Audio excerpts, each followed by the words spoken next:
Bapak Ibu, saudara-saudari sedama, untuk bersikap anjali menghormat pada Dhamma. Namo tassa bhagavato arahato sama sambuddhassa. Namo tassa bhagavato arahato sama sambuddhassa. Namo tassa bhagavato arahato sama sambuddhassa. Dhammo hawe raganti dhamma jaringti. Dhamma akan melindungi mereka yang mempraktekannya.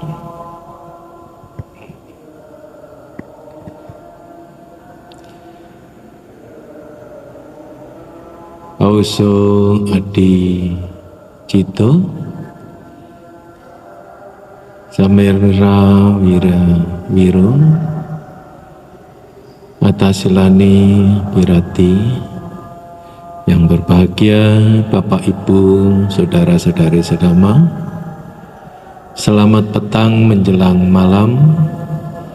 Namo Buddhaya. Sotihotu, salam sejahtera buat Anda beserta keluarga. Semoga Anda beserta keluarga senantiasa dalam berkah perlindungan Sang Ti Ratana. Sadhu. Ya, izin lepas masker Bapak Ibu supaya lebih jelas suaranya dari tempat Ibu Bapak untuk bersama belajar Dhamma. Pada kesempatan ini, karena kita menyadari betapa pentingnya mengetahui tentang Dhamma atau istilah umum agama yang kita yakini, yaitu agama Buddha, dan demikian pula saudara-saudara kita yang lain meyakini akan agama yang telah diyakininya. Maka itulah pentingnya untuk belajar Dhamma. Pada kesempatan ini saya mengajak Ibu Bapak untuk belajar Dhamma dengan batasan tema beragama beserta tujuannya.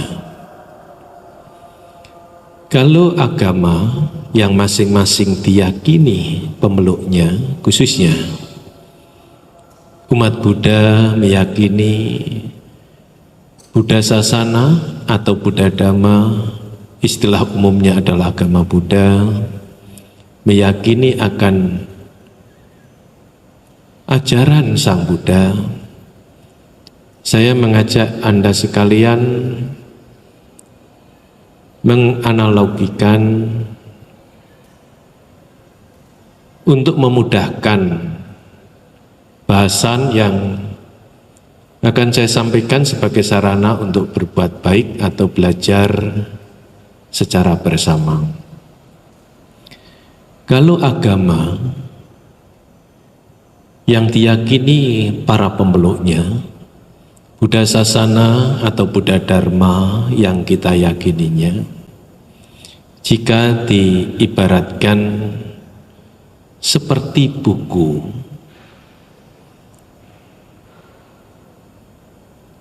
buku itu bisa kita bagi menjadi 3 hal. Yang pertama adalah sampul daripada buku, yang kedua adalah isi daripada buku, yang ketiga adalah sejauh mana isi daripada buku itu bisa untuk memberi manfaat bagi orang yang memiliki buku, yang membaca buku, sehingga bisa mendapatkan manfaat daripada buku tersebut. Agama bisa kita sederhanakan dengan perumpamaan buku yang terlihat paling depan adalah sampulnya. Begitu dibuka adalah lembaran dengan isi tulisan di buku itu, pesan-pesan yang ada dalam buku itu, dan orang bisa memilihnya berharap untuk mendapatkan manfaatnya. Ibu, bapak, saudara-saudari sedama, sampul buku tentu diberi judul bukunya itu yang menarik, dikemas dengan sampul buku itu juga yang indah, menarik, sehingga orang-orang pada ingin memiliki buku tersebut. Fakta dalam kehidupan masyarakat dunia banyak yang memeluk suatu agama. Di antaranya kita adalah meyakini akan Buddha Sasana. Yang perlu menjadi pembelajaran kita bersama, karena kita orang beragama, sejauh mana kita melangkah sebagai orang beragama, orang yang meyakini Buddha Sasana.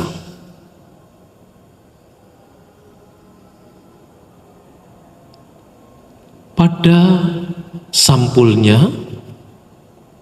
karena sampulnya itu menarik dengan judulnya yang bombastis, yang sangat menggiurkan orang, sehingga orang ingin memiliki buku itu, meyakini suatu keyakinan yang telah diyakininya. Masalahnya adalah ketika tertarik dan meyakini akan buku, dilihat dulu dari sampulnya dan judulnya. Setelah itu dipilih, setelah itu dimiliki, setelah itu diyakininya, ada yang berhenti kepada kemilikan akan buku dengan judul yang sangat menarik, sampul yang indah, terlihat sangat luar biasa itu. Ibu, bapak, saudara-saudari sedama, ketika orang beragama, tujuan dari beragama hanya berhenti kepada tata cara, upacara, ritual, dan identitas beragama, itu bisa diibaratkan orang yang tertarik dengan judul buku dan sampul buku, lantas dia meyakini dan dia ingin memiliki buku tersebut. Setelah dimiliki, hanya berhenti kepada memiliki akan buku yang bersampul, menarik, dan itu menjadi pedoman hidupnya pada buku tersebut. Demikian pula ketika pemeluk agama meyakini akan agama yang telah diyakininya, berusaha untuk mengetahui akan kepercayaan dan agama yang diyakininya itu, tapi terbatas hanya pada tata cara upacara untuk membuat identitasnya, mempunyai identitasnya dalam eksistensinya hidup di dunia ini. Beragama A, beragama B, atau beragama C. Agama sebatas pada upacara, tata cara, dan formalitas beragama. identitasnya misalnya KTP, SIM, paspor. Kalau misalnya kolom itu harus diisi dengan agama yang telah diyakininya, maka kalau berhenti kepada hal itu menjadi agama identitas, karena memang dibutuhkan untuk mengisi identitasnya dalam keberadaannya.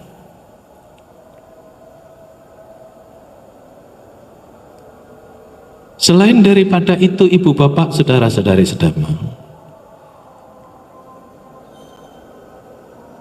kalau tata cara upacara yang memerlukan upacara keagamaan, lantas orang yang merasa meyakini akan agama yang diyakininya perlu tata cara dan upacara akan keagamaan yang telah diyakininya. Misalnya dalam pemberkahan pernikahan, misalnya dalam upacara kelahiran, misalnya dalam upacara penempatan rumah baru, panen suatu penghasilan yang telah didapatkan, dan lain sebagainya yang menggunakan tata cara upacara. Dan juga yang sangat penting ketika orang lahir, konsekuensinya adalah mengalami kematian maupun peringatan-peringatan. Orang yang meyakini akan agama yang diyakininya membutuhkan upacara, tata cara, ritual keagamaan agama yang diyakininya.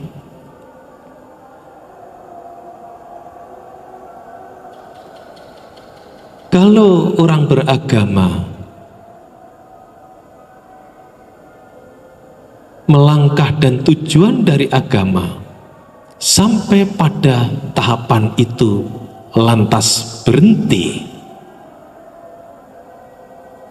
inilah diibaratkan tertarik dengan judul buku, sampul daripada buku, ingin memiliki akan buku tersebut, tapi setelah dimilikinya tidak dibuka, tidak dipelajari akan isi buku tersebut. Namun Bapak Ibu, saudara-saudari sedama, ada orang yang sudah bangga sampai memiliki buku tersebut. Demikian pula ketika kita beragama dan yang lain memiliki keyakinan agama. Tujuan daripada beragama kalau untuk identitas dan formalitas, ritualitas keagamaan, itu ibarat buku, bagikan sampul luarnya ditambah dengan judulnya. Agama Buddha, agama lain dan lainnya.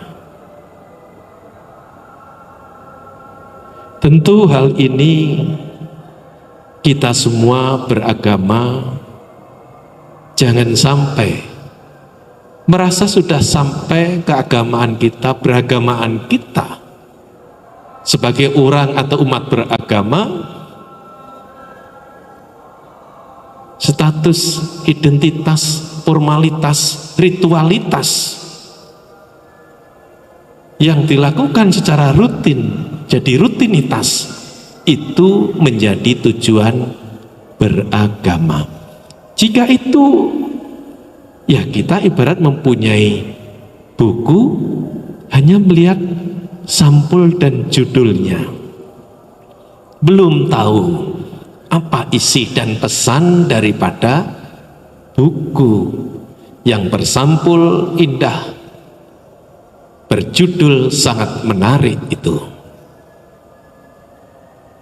Baik ibu bapak, saudara-saudari sedama, perlu menjadi perenungan bagi kita semua. Apakah kita termasuk orang yang memiliki buku dengan sampul indah, judul menarik, tanpa membaca bukunya, mengetahui pesan-pesan yang ada dalam buku itu? Begitu pula jika kita orang beragama, khususnya kita umat Buddha, hanya berhenti kepada identitas keagamaan, formalitas keagamaan kita, maupun ritual-ritual keagamaan kita. Lantas berikutnya, ini lebih jauh jangkauannya. Beragama tidak hanya berhenti kepada identitas, ritual keagamaan, dan status sebagai umat beragama. Dengan kemauan, dengan kesungguhan ingin mengetahui apa ajaran agama yang diyakini umat beragama, khususnya kita. Apa ajaran Sang Buddha? Sang Buddha mengajarkan apa? Apa ajaran Sang Buddha? Dhamma itu bagaimana? Apa Sangga? Atau kita kenal dengan Tiratana. Kalau kita mengacu kepada kitab Tipitaka, tidak hanya punya buku beserta sampul dan judulnya yang menarik, tetapi ingin mengetahui isi dan pesan daripada buku itu. Demikian pula orang yang ada kemauan karena meyakini agama yang telah diyakininya, salah satu cara adalah seperti Anda kita semua pada saat ini menyisihkan dan menggunakan waktu secara bersama. Kita gunakan untuk mengetahui apa Buddha Sasana itu, apa yang diajarkan Sang Buddha, Dhamma itu, sehingga orang beragama mengetahui akan kitab sucinya. Orang beragama akan bahkan sampai bukan hanya melajari, menguasai akan kitab sucinya. Namun ibu bapak, saudara-saudari sedama,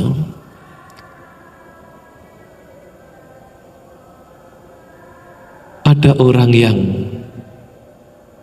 tujuan keagamaannya belum tuntas, merasa sampai atau sudah tuntas. Ketika apa yang diajarkan Guru Agung Mahasempurna Sang Buddha, yaitu mengacu pada kitab suci Tipitaka, belajar Vinaya Pitaka, belajar Sutta Pitaka, belajar Abhidhamma Pitaka. Ketika itu sudah dikuasai semua, jika tidak hati-hati, penguasaan akan pelajaran atau ajaran yang diajarkan, lantas orang menyimpulkan bahwa telah tamat. Apalagi kalau ditambah ada secara formal gelar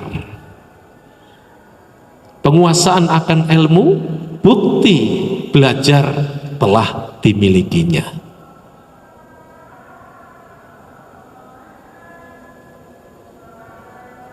Padahal itu ibarat buku buka sampul dan lembaran demi lembaran.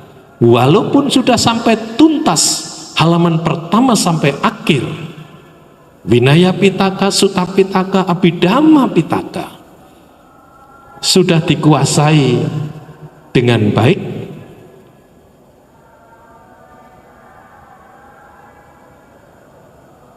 namun itu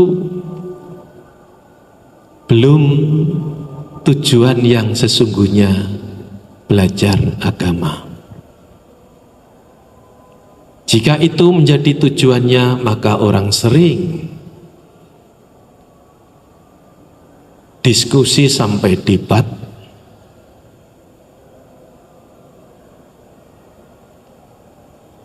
dan juga muncul ketegangan-ketegangan dalam diskusi maupun debat karena satu dan yang lainnya merasa lebih menguasai, merasa lebih benar daripada yang lainnya.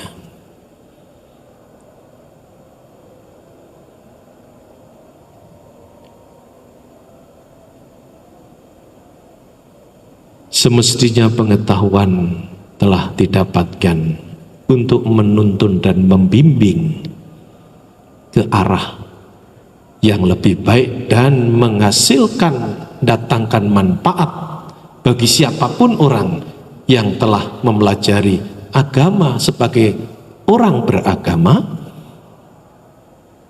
Tapi hal itu, ketegangan perdebatan menimbulkan bahkan sampai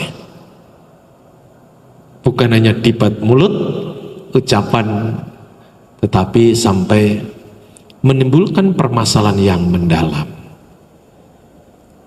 Ibu bapak, saudara-saudari sedama, kalau tujuan beragama, umat agama hanya pada penguasaan, pada ajaran, seringkali masih menimbulkan ketegangan. Tentu ini masih jauh daripada apa tujuan agama diajarkan pada kehidupan ini. Memang kalau kita bandingkan dengan buku, hanya melihat sampul dan judulnya, ini lebih baik karena sudah melampaui daripada sampul dan judul buku. Sudah membalik lembaran pertama sampai akhir, bahkan mempelajarinya, menguasai apa yang menjadi pesan ajaran yang ada pada tulisan di buku itu. Namun itu belum menjadi tujuan daripada orang beragama. Walaupun seringkali itu orang yang lengah akan belajar agama merasa sudah sampai, sudah tamat, sudah diselesaikan semua apa yang semestinya dipelajari, tidak ada yang dipelajari lagi karena memang sudah dikuasai pesan dan isi daripada buku atau teori-teori ajaran keagamaan atau agama yang diyakininya. Namun seringkali menimbulkan ketegangan. Keagamaan itu tidak bisa dielakkan karena merasa dirinya lebih menguasai, yang lain tidak menguasai. Demikian pula yang lain merasa lebih benar dan lebih baik, yang lainnya tidak menguasai dan belum lebih baik daripada dirinya. Maka ibu bapak, saudara-saudari sedama, tidak aneh lagi ketika dalam keagamaan apapun ada perbedaan, bukan sebagai kekayaan, tapi perbedaan menjadi jarak daripada keutuhan, dan merasa sampai pada tujuan beragama setelah menguasai akan pengetahuan ajaran tentang agama.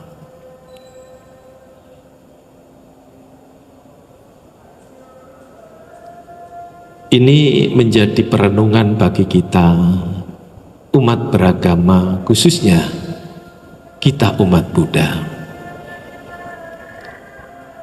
Kalau sudah menguasai berdasarkan referensi akan kitab suci, ternyata itu baru beragama secara intelektual kita.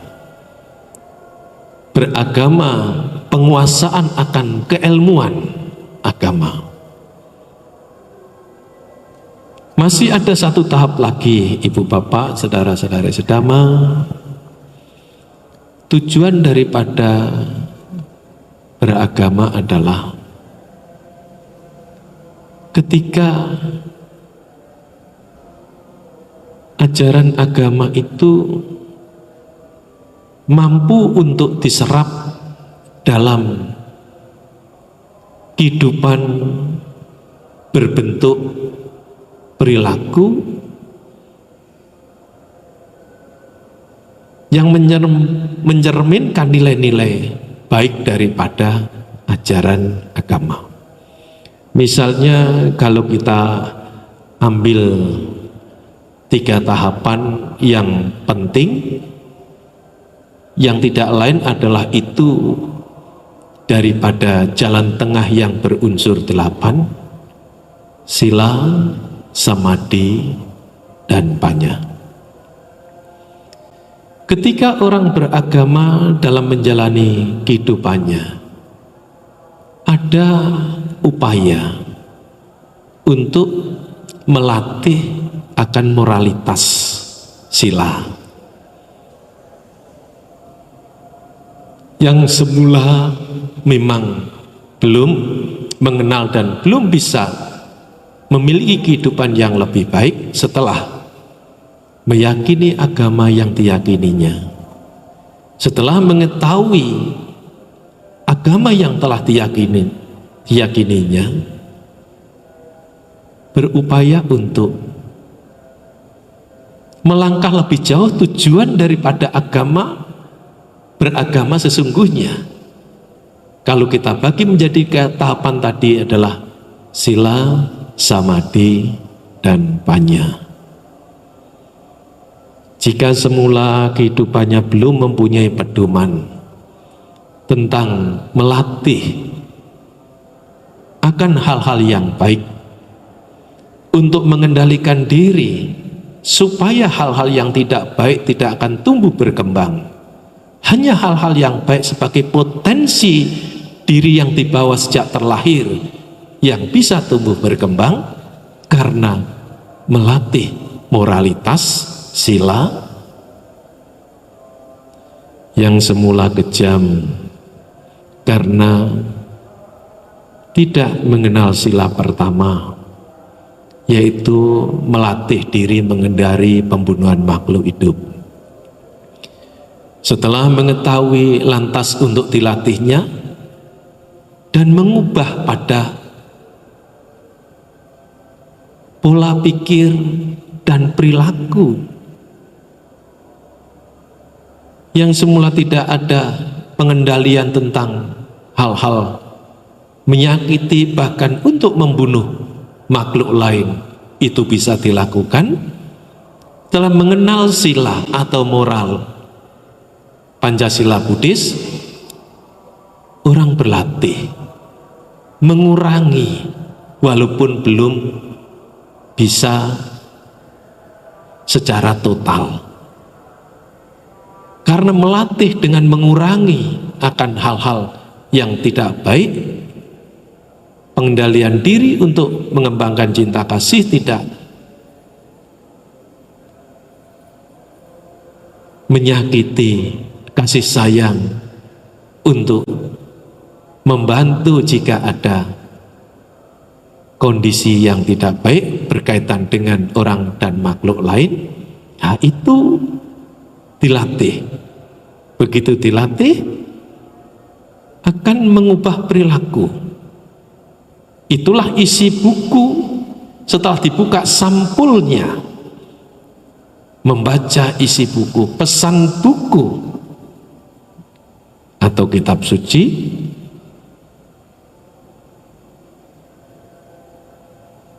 tujuan keagamaan orang beragama adalah menerjemahkan hal yang baik dan benar dalam pesan kitab suci dalam kehidupan, sehingga mau melatih hal-hal yang baik. Kita bagi 3 tahapan tadi adalah yang tahapan pertama, moralitas. Yang semula belum mempunyai pedoman itu lantas melatihnya menjadi pedoman. Yang semula sudah berpedoman latihan tentang moralitas sila akan menjadi lebih baik. Demikian Selanjutnya selain sila satu, sila kedua, yang semula tidak mengenal bahwa mengambil milik orang lain itu hal yang biasa, apalagi kalau orangnya tidak mengetahui kalau diambil barangnya, dianggap itu malah suatu keberuntungan. Karena apa? Karena tidak mengetahui akan pengendalian diri tentang hal yang tidak baik dan tidak mengetahui untuk mengembangkan hal-hal yang baik dalam dirinya. Setelah belajar agama sebagai umat beragama, pesan buku, tulisan daripada buku diketahuinya, lantas orang bisa mencoba untuk mengimplementasikan dalam kehidupannya. Menghindari lagi mengambil yang bukan miliknya, karena berpikir kalau miliknya diambil orang lain, dirinya sendiri tentu tidak mau. Pemahaman itu muncul, pengendalian itu didapatkan setelah berlatih daripada pesan buku yang bersampul indah dan menarik itu. Tentu keagamaan, orang belajar agama, beragama, dan tujuan yang ketiga ini adalah tujuan yang lebih baik.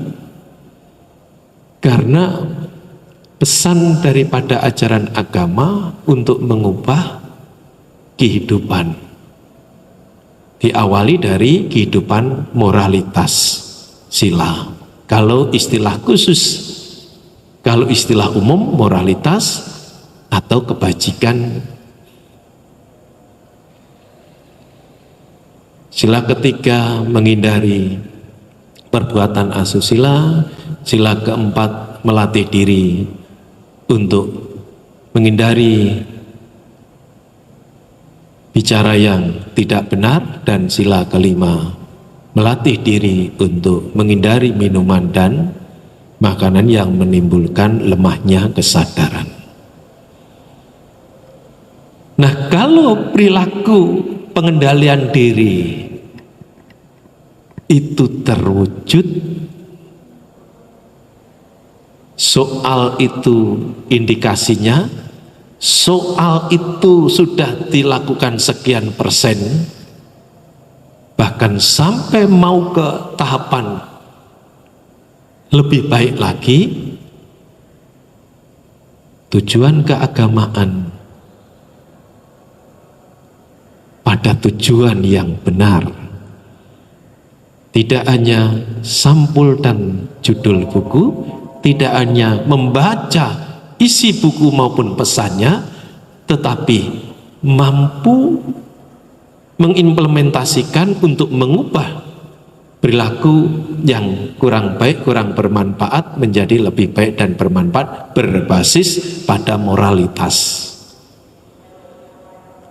Berikutnya masih tujuan daripada keagamaan orang beragama.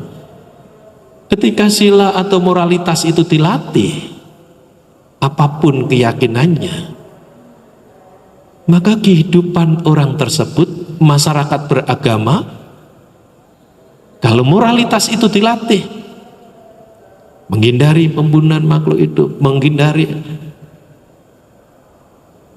mengambil yang tidak miliknya, tidak melakukan perbuatan asusila, tidak bicara yang tidak benar, dan menghindari tidak makanan minuman yang melemahkan kesadaran, maka kehidupannya, ketenangan dalam hidupnya, potensi yang ada di bawah sejak terlahir, ibarat pasukan digerakkan oleh komando, ibarat potensi karena terkondisikan dia tumbuh berkembang, ibarat bibit-bibit yang tersilap di dalam tanah. Ketika hujan deras, tanah itu menjadi gembur, bibit-bibit yang ada di dalam tanah itu akan bertumbuhan. Demikian pula ketika moralitas orang keagamaan, karena semua agama mengajarkan hal itu, maka ketenangan hidup akan diperolehnya. Yang semula khawatir lantas bertanya pada dirinya, khawatir tentang apa sih? Yang semula takut tentang apa sih? Bisa dialog pada dirinya. Wujud dari apa? Wujud daripada moralitas orang beragama yang mempraktikkan agama yang diyakininya, menimbulkan rasa tenang. Kalau istilah formalnya itu adalah samadhi, ketenangan.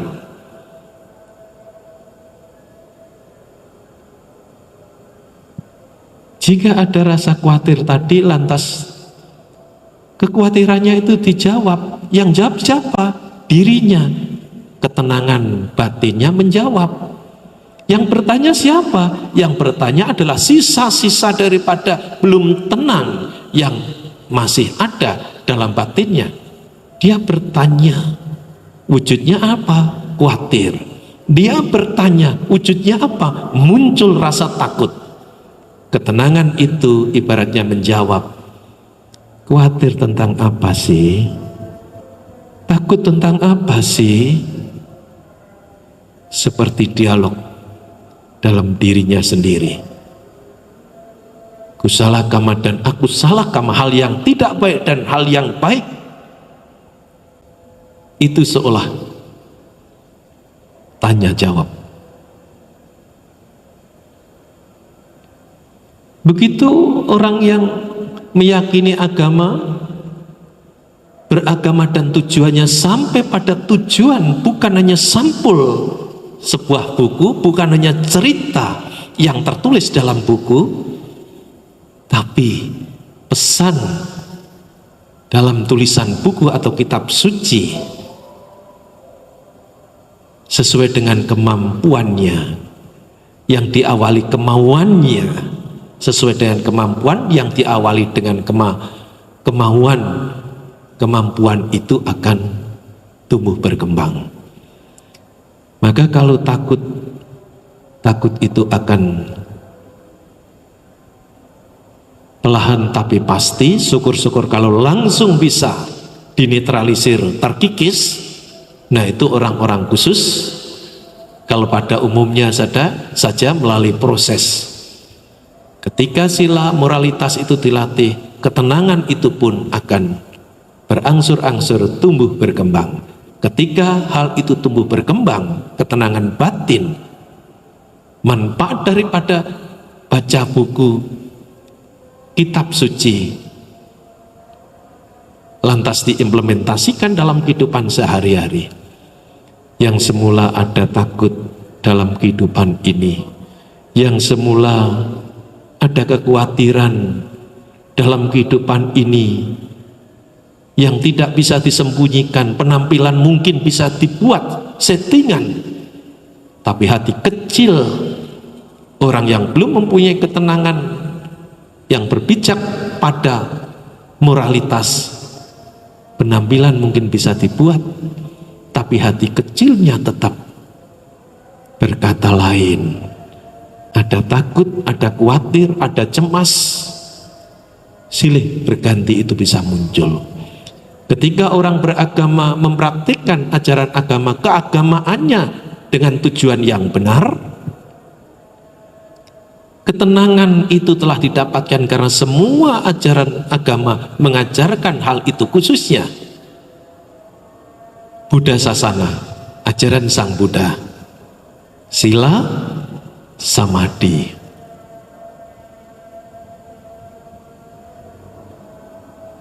Takut mungkin bisa muncul karena orang punya perasaan. Karena takut itu munculnya basisnya adalah perasaan dipicu oleh suatu kondisi dalam kehidupan ini, maka rasa takut bisa muncul. Tapi orang yang mempunyai ketenangan, mempraktikkan bacaan buku yang bersampul indah yang berupa agama itu, orang yang tenang tidak akan ketakutan dengan rasa takut.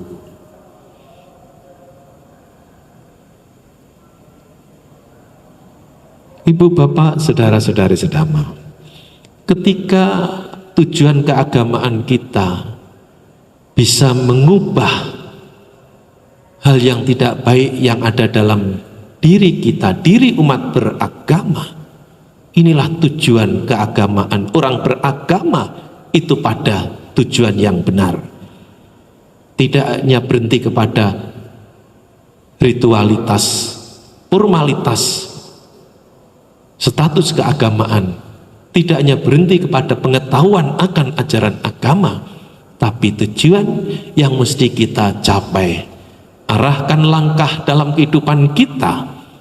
Bagaimana pesan buku yang bersampul indah dan berjudul menarik yang namanya agama mesti kita latih. Maka kalau besok hari Jumat ada latihan meditasi, besok pagi kalau misalnya latihan meditasi, ibu bapak jangan sampai aduh jenuh Bante, tiap hari dikirimi tentang jadwal canting meditasi misalnya ya, jenuh Bante, pagi kok kirim itu saja.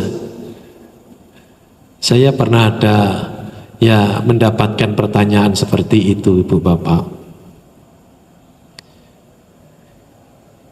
Ganti saya tanya, Anda tiap hari perlu mandi enggak? Ya perlu dong Bante. Jenuh enggak dengan mandi? Tiap hari sore atau bahkan sehari bisa 3 kali tergantung kebutuhannya. Jenuh enggak tiap hari mandi?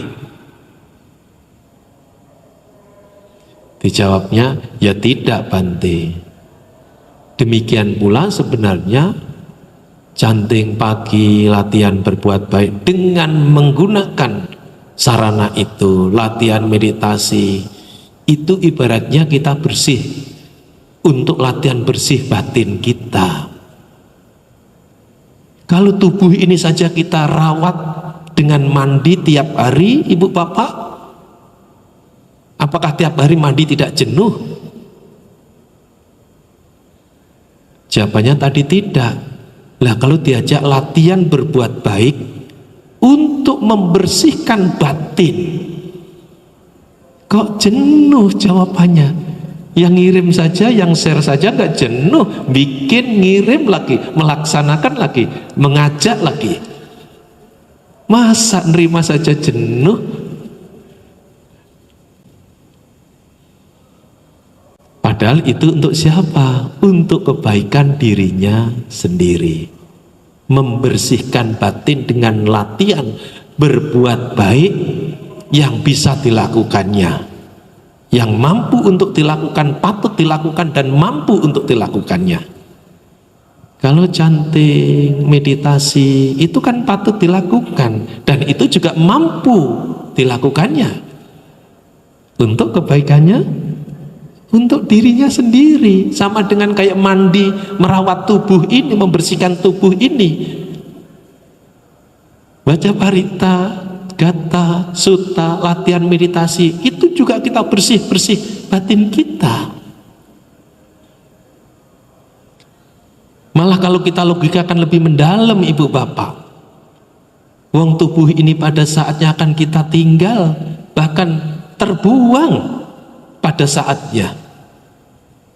Mati-matian kita rawat kan, karena memang itu patut dirawat. Tapi batin yang akan proses jangka panjang untuk mencapai tujuan daripada kehidupan keagamaan kita, jangan jenuh berbuat baik. Mesti semangat untuk berbuat baik. Ya, jadi ketika sila atau moralitas itu wujud daripada keagamaan kita lakukan, tahapan kedua, hidup akan menjadi tenang. Orang mungkin bisa muncul rasa takut, tapi kalau ketenangan hidupnya, latihan meditasi itu dilatih, ketenangan hidupnya didapatkan, orang tidak akan ketakutan walaupun rasa takut itu muncul. Rasa khawatir muncul, orang tidak akan terganggu oleh kekhawatiran yang muncul. Berpikir tentang masalah hidup dan keluarga yang sangat kompleks bisa terjadi. Orang berpikir itu karena punya pikiran. Tapi ketika batinnya tenang, orang beragama, tujuan daripada keagamaannya itu pada tujuan yang benar, yaitu ketenangan hidup. Walaupun orang harus berpikir tetapi tidak akan kepikiran. Bu, Bapak, pernah Anda mengalami tidak mudah tidur? Pernah, Bante. Bukan hanya pernah, Bante, bisa sering. Nah, salah satunya faktor yang sangat memungkinkan, sangat besar kemungkinannya, ketika orang kepikiran tentang hal-hal yang sudah dialami maupun hal-hal yang belum dialami. Belum dialami pun sudah kepikiran.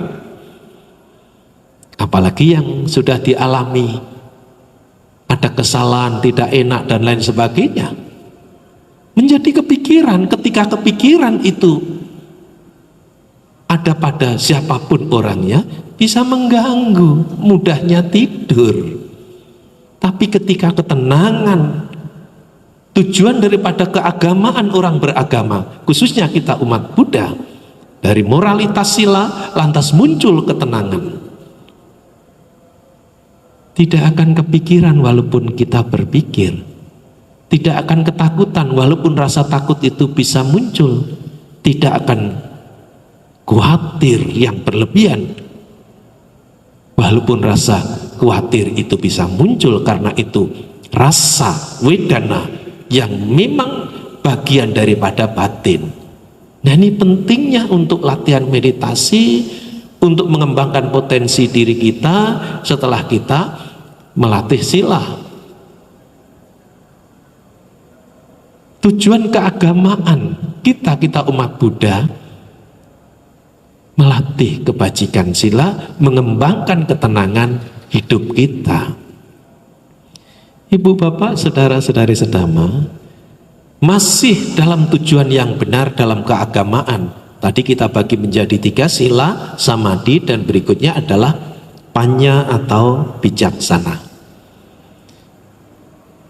Ketika ketenangan itu kita peroleh, ketika ketenangan itu tumbuh berkembang karena kondisinya telah ada, yaitu latihan sila, kita melatih untuk mengembangkan ketenangan, dan potensi ketenangan itu memang sudah kita miliki, faktor-faktornya cukup, ketenangan itu tidak diharapkan pun dia ada, karena memang ketenangan itu sudah ada bersama keberadaan kita. Tapi ketika faktor-faktor ketenangan itu tidak terkondisikan, moralitasnya belum dilatih dengan baik, tujuan keagamaan, upaya untuk mengembangkan potensi itu tidak dilakukan, ya potensi ketenangan dan ketenangan tidak akan muncul walaupun sudah ada sejak terlahir.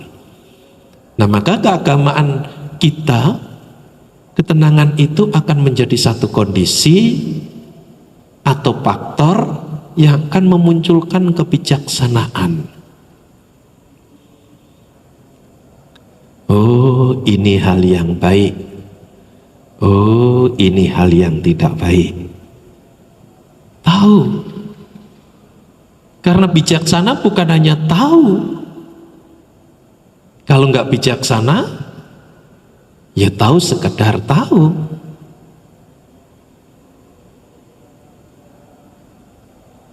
Yaitu balikannya kebijaksanaan atau kebodohan batin. Tahu hal yang baik, tahu hal yang tidak baik, tapi tetap juga melakukan hal yang tidak baik dan tidak melakukan hal yang baik walaupun tahu kebodohan batin. Tapi kalau kebijaksanaan telah muncul karena terkondisikan ketenangan, ketenangan telah ada karena terkondisikan oleh moralitas. Lah ini lain. Tahu hal yang baik sebagai hal yang baik dan bermanfaat, dilakukannya. Tahu hal yang tidak baik dan tidak bermanfaat, hal yang tidak baik, dia jauhinya, dia cegah dirinya tidak melakukannya.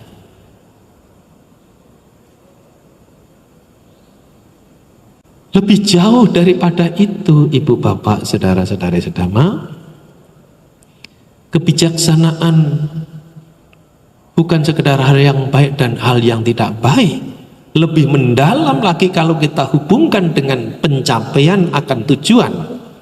Ya, tahu itu duga, tahu itu sebabnya duga, tahu akhir daripada duga, dan jalan untuk mengakhiri duga, 4 kesunyataan mulia. Keagamaan orang beragama, khususnya kita umat Buddha, pada tujuan yang tepat. Tidak berhenti pada tata cara upacara, status keagamaan kita terpenuhi. Itu sampul buku yang indah dan judulnya menarik, yaitu agama. Membaca buku yang sampulnya menarik dan judulnya sangat menggiurkan itu, membuka buku dan melajari buku, menguasai isi buku itu. Dengan istilah lain, kitab sucinya dikuasai, tapi itu juga bukan tujuan keagamaan. Jika belum bisa mengubah, jika belum pesan daripada buku yang indah itu dalam bentuk kehidupan yang bermanfaat, sila, samadhi, dan panya, sampailah tujuan keagamaan dari orang beragama jika mau dan mengembangkan moralitas, mendapatkan ketenangan hidup, takut tidak akan ketakutan, berpikir tidak akan kepikiran, cemas tidak membuat was, tahu yang baik tidak hanya tahu, tahu yang tidak baik tidak hanya tahu, itu hal yang tidak baik. Tahu yang baik setelah tahu untuk dilakukan, tahu yang tidak baik setelah tahu untuk mencegah dirinya supaya tidak bersama dengan hal yang tidak baik, khususnya yang ada dalam dirinya, yaitu sifat-sifat yang tidak baik.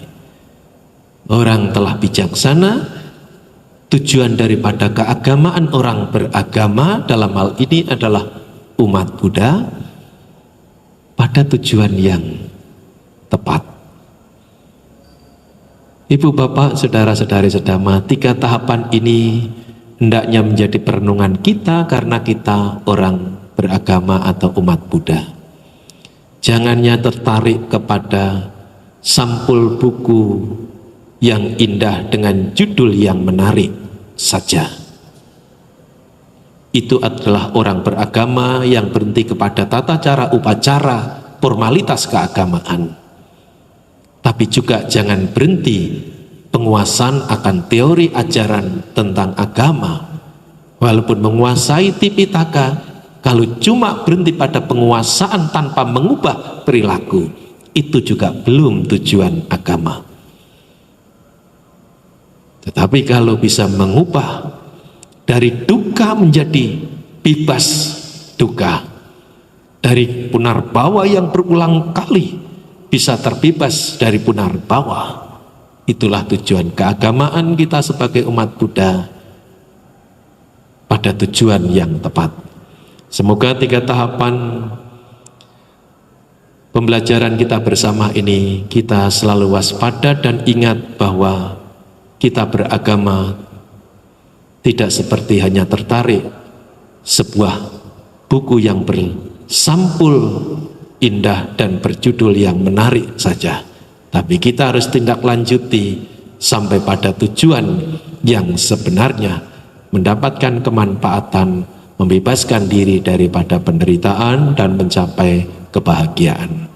Saya kira itu yang bisa saya sampaikan pada kesempatan ini. Terima kasih kepada Ibu Bapak, saudara-saudari sedama atas kebersamaannya untuk belajar dhamma, umat beragama, kita umat Buddha supaya tidak sampai salah pada tujuan keagamaan kita. Sebelum berlanjut berlatih meditasi, saya akan melihat saudara-saudara kita yang hadir melalui chat pada YouTube Wihara Dhammasoka. Jika ada yang perlu untuk dibahas, kita akan lihat dari atas, Ibu Umi, Ko Albert, Reed Raisya Internasional, ini internasional sampai ini nama perusahaan atau saudara Leonardo Lee, selamat malam. Namo Buddhaya Sotihoto, Namo Buddhaya Bante. Ibu Wirya Gunawan, selamat malam, selamat petang menjelang malam Bante. Samanera Tasilani, terpujilah Sang Buddha, Namo Buddhaya Bante. Samanera Tasilani Satihotu. Ibu Wirya masih berikutnya, Ibu Yanchan, Ibu Lindawati Wijaya, Ibu Lai Wanpi, Bapak Andrian Juwono, Namo Buddhaya. Tasilani Santuti, Ibu Linda Gajali, hadir di absen ini. Ibu Emi, Hermi Mamangkai, selamat malam, terpujilah Sang Buddha, Namo Buddhaya. Salam semuanya ini. Ibu Ima Dewi, Ibu Lani Kumala, Saudara Peter Johan, Namo Buddhaya, Satihoto Bante. Samanera Tasilani, umat sedama, selamat petang. Ibu Susi Lawati, Ibu Lipang, Ibu Chong Liana, Ibu Linda Sianming, Ibu Ketua Dayaka, Ibu Lao Li Jin,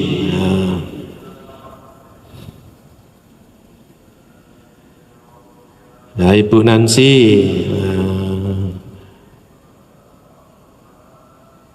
Pak Al Hoklai, Saudara Roni Utama, Ko Chandra, Chandra Lianto, Pak Mulyana Kun, Ko Akun, Lek Sidi, Namo Buddhaya, Sekuso, Dek Ria, Brian Jonata Yire, Namo Buddhaya. Chandrawati, Bu Chandrawati, Ibu Laoli Jin, sadu, terima kasih Bante. Samanera Tasilani. Pertanyaan cuma satu jadi di bawah ini. Berikutnya Pak Tony Suwito, Ibu Li Siang, Bapak Nandaling, Ibu Tio Sungwa, Ibu Siti Aminah, selamat malam, Satihotu. Sekarang pertanyaan yang terakhir. Pertanyaan, sebelum jawab pertanyaan ada yang bawah ini, Ibu Meliani, 18, selamat malam Bante, Namo Buddhaya. Pertanyaan dari Ibu Tio Siwa Wandami, Bante, saya mau tanya, ini musuh utama adalah diri kita sendiri. Jika punya sifat malas dalam diri, bagaimana menghilangkan kemalasan itu? Anumodana Bante atas nasihatnya. Pertanyaan bagus. mengalahkan sifat malas ya. Ibu, semua orang memiliki sifat malas atau kemalasan itu ya. Saya ajak berpikir secara makro, semua orang punya itu, cuma kadarnya beda-beda. Atau itu bisa kita pahami sebagai potensi yang terbawa dari masa lalu yang menyebabkan orang memiliki kemalasan yang berbeda-beda. Nah, jadi bukan ibu saja, itu semua. Tapi ada yang biasa, ada yang kuat, ada yang sangat kuat kemalasannya. Itu tidak lain adalah wujud daripada buah karma masa lalu yang mengikuti dalam kehidupan sekarang. Wujudnya adalah kemalasan. Atau juga kita balik, yaitu sifat rajin yang dimiliki orang juga, semua orang punya, cuma kadarnya beda-beda. Itu juga akibat dari apa? Kehidupan masa lalu. Nah, sekarang bagaimana cara untuk mengatasi rasa malas itu? Satu, rasa malas itu sebenarnya bisa dikikis, diatasi, dan bahkan bisa diselesaikan. Berpikir itu mesti kita miliki karena itu landasan untuk memulai. Nah, berpikir kita mesti benar walaupun baru tahapan berpikir, karena pikiran itu yang akan menentukan. Pikiran itu akan menentukan dari apa? Dari ucapan dan tindakan. Maka saya mengajak berpikir dulu yang benar. Malas itu bisa untuk dikurangi, untuk dikikis, bahkan bisa secara total dihilangkan dengan cara berpikir seperti tadi. Saya bisa untuk mengatasinya kalau saya mau mengatasinya. Nah, itu masih dalam kerangka berpikir yang benar. Malas itu bisa diatasi dan saya bisa kalau saya mau mengatasinya. Karena semua kan tergantung pada diri kita. Tapi kalau berpikirnya salah, misalnya begini berpikirnya, aduh saya ini kok males amat sih. Kalau diajak untuk hal-hal yang baik itu rasanya berat gitu.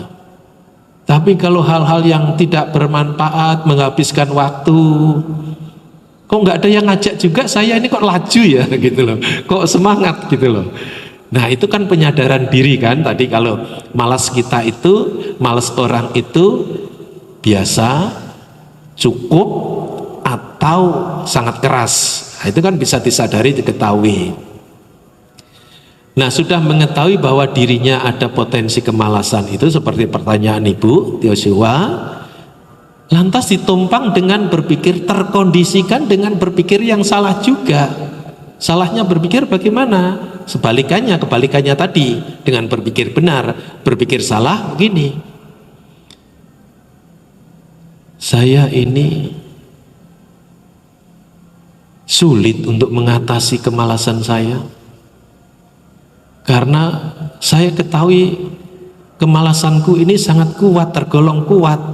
Bukan biasa, bukan sedang, ini sangat kuat.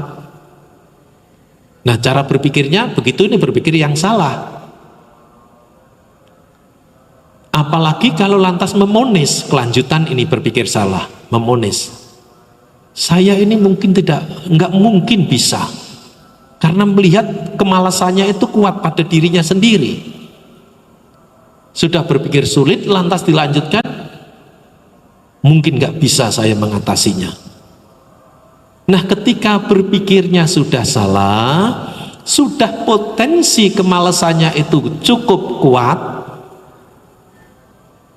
kemauannya juga tidak akan muncul, Bu, karena kemauannya digulung, kemauannya dikalahkan oleh kemalasan. Nah, ini kerangka berpikir yang benar dan yang salah. Untuk mengatasi kemalasan itu harus berpikir yang benar.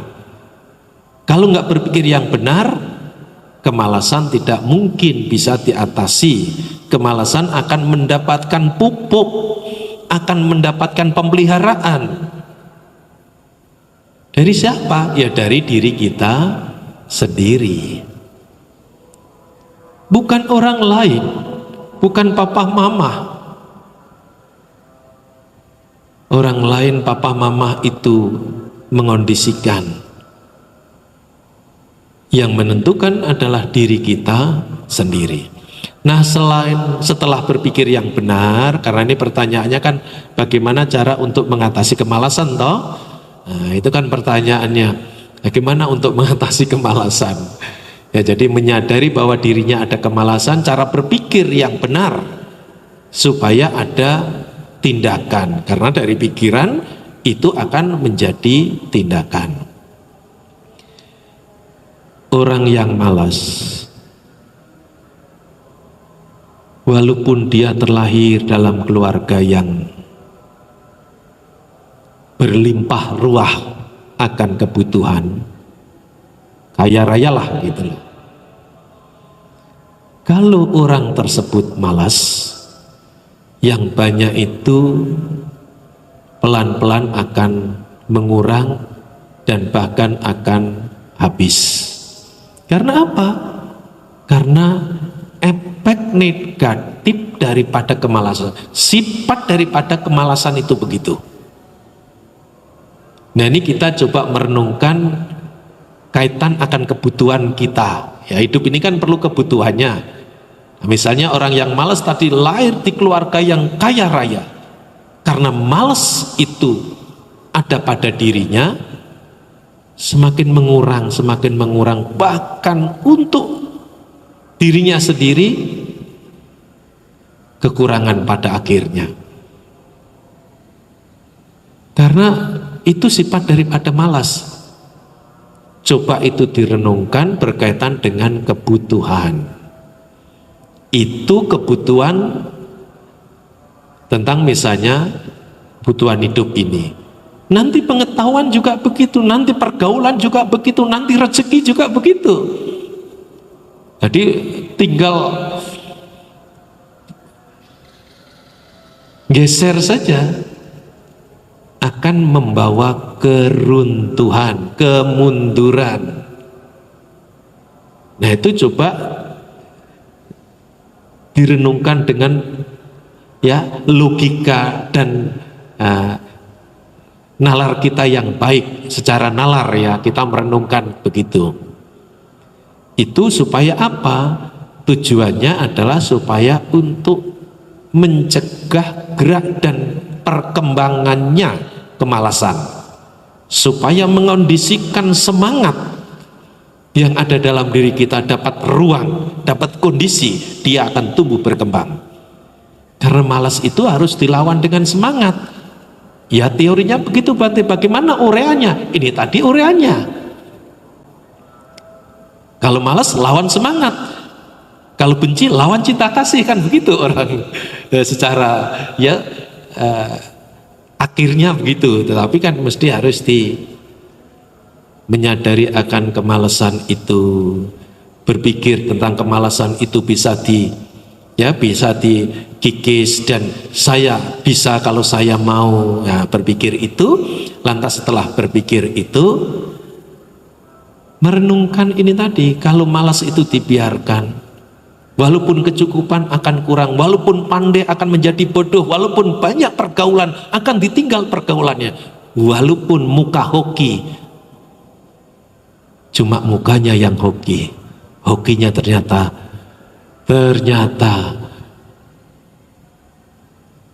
tidak memuaskan. Walaupun tulang dewa istilahnya, ternyata tulang capek juga. Begitulah kira-kira. Ya Ibu Yosua, jadi merenungkan akan efek negatif daripada kemalasan supaya mencegah gerak perkembangannya kemalasan, supaya memberi ruang daripada potensi yang positif semangat itu. Kalau semangat, kita coba renungkan sebaliknya. Kalau terlahir di keluarga yang berkecukupan, akan semakin berkembang. Kalau terlahir di keluarga yang tidak kecukupan, akan berkecukupan. Sifat rajin begitu, semangat begitu.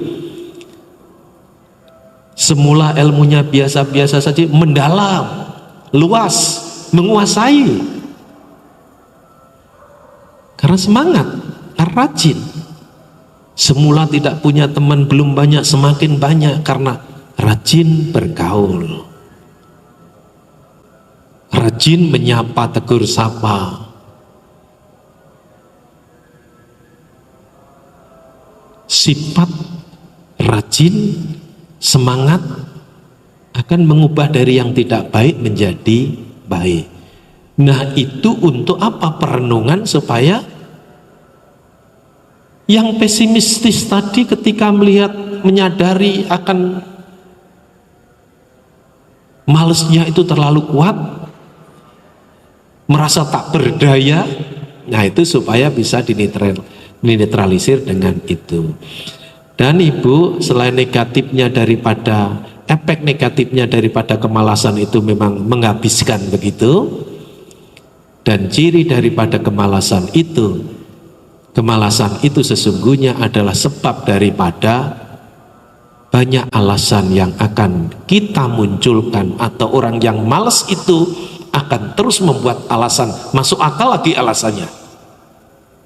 Maka sering kan saya pakai guyonan kan, alasan itu sebenarnya anak kandung daripada kemalasan.